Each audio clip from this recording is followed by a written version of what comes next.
agents of pollination. As you know that the pollen grains must reach to the stigma, how it will be transferred from one plant or from one flower to the another. So there are the agents. These agents are of two types. One is known as abiotic agents, another is known as the biotic agents.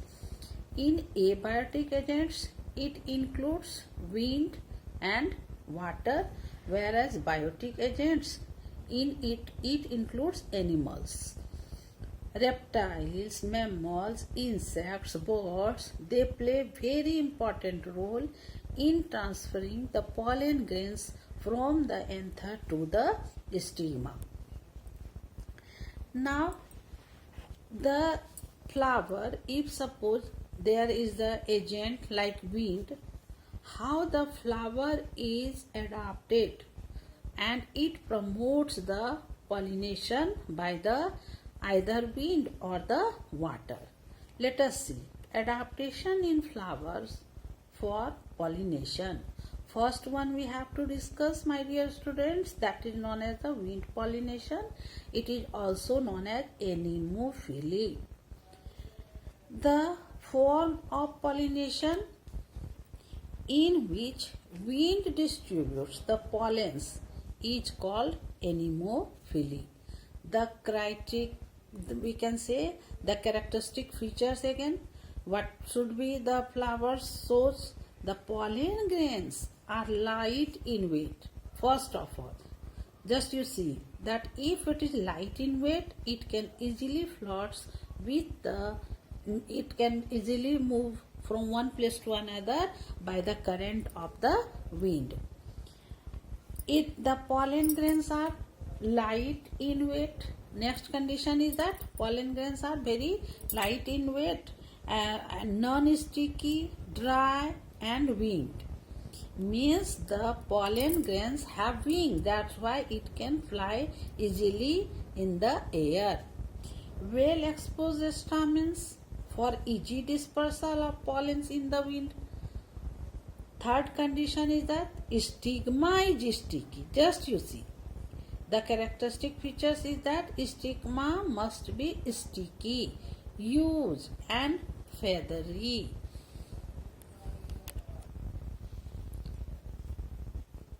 Yes, the stigma is sticky, huge and feathery to trap pollen grains floating in the air.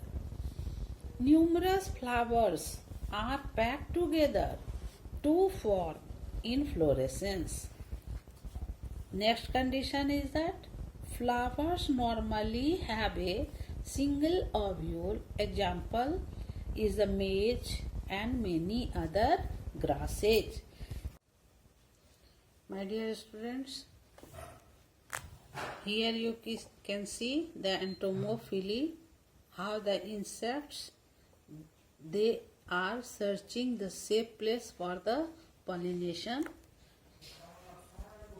This one also, the flowering plants which is adapted to the wind pollination, insects pollination. My dear students, here you can see the flower known as the bumblebee. It is covered with pollen grains while visiting a flower, and thus it promotes the entomophily. Entomophily. This flowering plant shows the pollination by the insects. This one is known as the another example which is shown into the flower pollination in Calotropis. This one, just you can see that when the insect sits on it, there are hair-like structure. The pollen grains are carrying pollen grains here. When it sits over it, a lot number of pollen grains stick into their hair-like structure, and when it sits on the another flower, then there is the pollination takes place, and thus there is a formation of the flower.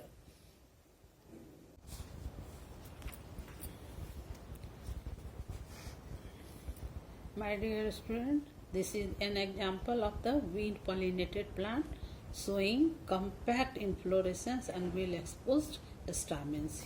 Here you can see that there is the compact inflorescence and thus it promotes the pollination. Next one is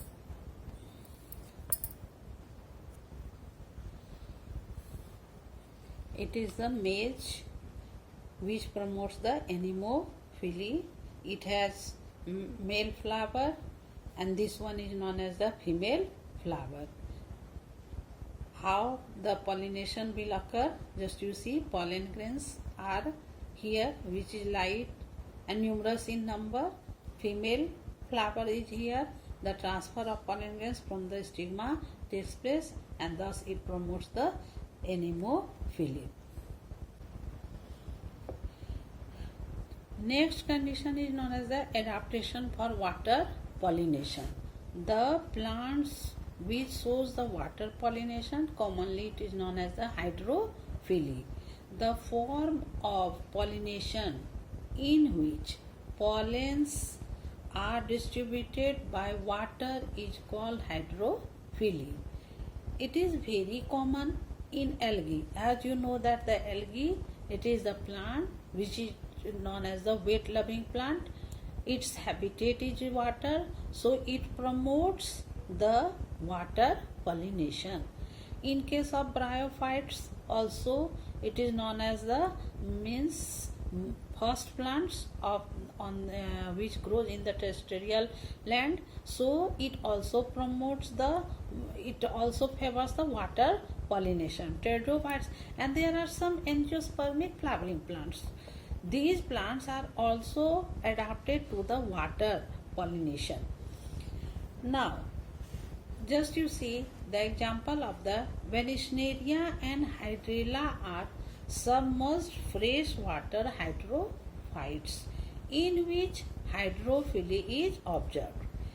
The male flowers are released on the water surface while the female flower with its long coiled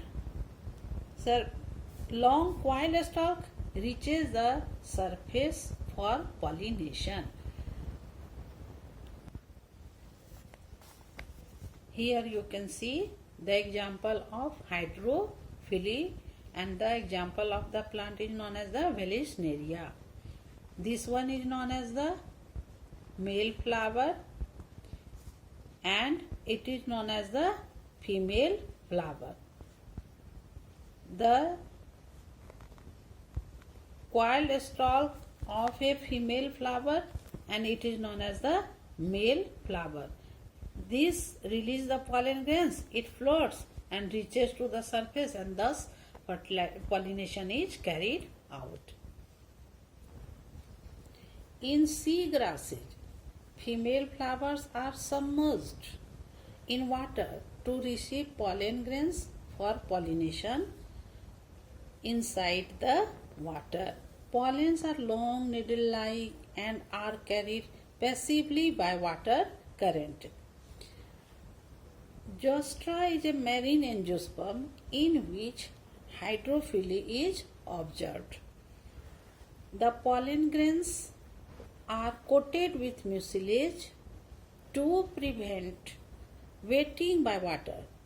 Here you see how the pollen grains are adapted, because you know that if suppose the terrestrial plants, it could not survive into the wet condition, but these plants are adapted in such a way that their pollen grains are coated, their leaves are coated with the protective covering.